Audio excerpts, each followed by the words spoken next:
আসসালামু আলাইকুম, ভালো আছেন? আপনার গাড়িটা অনেক সুন্দর লাগে আমার কাছে। কত টাকা খরচ পড়ছে এটা বানাইতে? হুজুর, 62,000 টাকা খরচ পড়ছে সব সহ? হ্যাঁ, ইঞ্জিন সহ না? এটা কত নিয়েছিলেন এর? এটা 30,000 টাকা, 32,000 বেচতেছেন। আর পিছনে আছে 32,000 সব সহ। এটা মডিফাই কে? পুরান গাড়ি। পুরনো গাড়ি মডিফাই কে করছে, আপনি নাকি? আমি নিজে। আলহামদুলিল্লাহ, ওটা আগে তেল কেমন একটা যায়? আসলে হ্যাঁ? আগে একটা বানাইছো না দেড় অসাধারণ একটা গাড়ি। যাক, তেল কেমন যায়? আপনি 40 যায়। 40 যায়?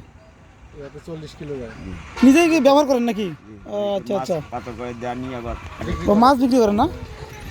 যাক, দেখতে ভালো লাগলো আমার মাছ দেখে। আমি এই রাস্তাতে জানতো, আমি চিন্তা করি যে আপনাকে একটু মানে আমার ক্যামেরা বন্দি করবো। যাই হোক, আজকে হয়ে গেল, আল্লাহ কাছে শুক্রিয়া। দেখেন অসাধারণ একটা গাড়ি, বাহ। পাথর কাটা যায় না, পাথর কাটা আপনার 8 কিলো। হ্যাঁ? পাথর কাটা দিয়ে 24 কিলো। আপনার যে 2 লিটার বলছে ও আচ্ছা আচ্ছা, 80 কিলো হয়। এটা নিজেই মডিফাই করছেন? যাক, ভালো হয়েছে।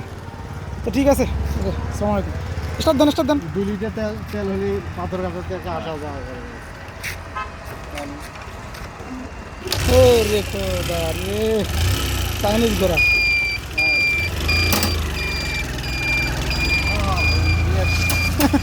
অসাধারণ একদম।